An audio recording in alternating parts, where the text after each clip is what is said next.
जी आज हम नीस भट्ट साहब के घर आए हैं जनाब। और जनाब उनके बच्चों ने कुरान पाक मुकम्मल किए हैं जनाब। और उनको हम कुरान पाक गिफ्ट करने आए हैं जनाब। तो जनाब अस्सलाम वालेकुम जनाब, क्या हाल है? ठीक हो जी?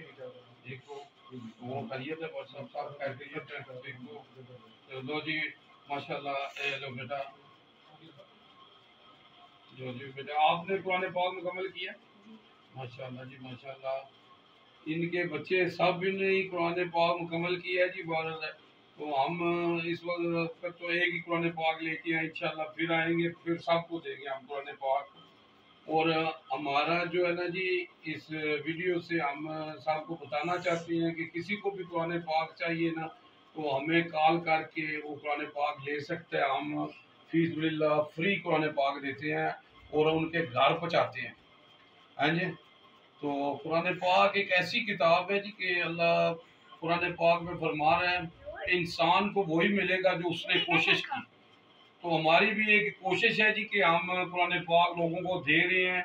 और हम ये कह रहे हैं कि कुरान पाक को तर्जमे के साथ पढ़ें। आप भी बेटा अभी जो है ना, आप कोशिश करें कि हमने आपको तर्जमे वाला कुरान दिया है और आप कोशिश करें कि तर्जमे के साथ पढ़ें, क्योंकि तर्जमे से जब हम पढ़ेंगे तो हमें समझ आएगी। इस्लाम को समझने के लिए जो है ना, कुरान को समझ के पढ़ना ज़रूरी है। क्योंकि अल्लाह सूरत बकरा में फरमाता है कि ए नबी, जब मेरे बंदे मेरे बारे में पूछे तो कह दो कि मैं तुम्हारे करीब हूँ और तुम्हारी पुकार को सुनता हूँ और तुम्हें भी चाहिए मुझ पर ईमान लाओ। है जी।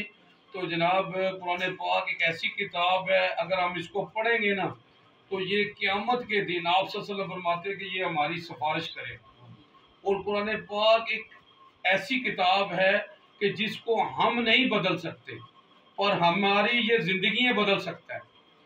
और मैं क्या बयान करूं रसूलुल्लाह सल्लल्लाहु अलैहि वसल्लम की शान में। अल्लाह ने सब कुछ नाज़िल कर दिया कुरान में। अल्लाहुम्मा सल्ली अला मोहम्मद व आले मोहम्मद जी। भाई साहब बहुत शुक्रिया जी।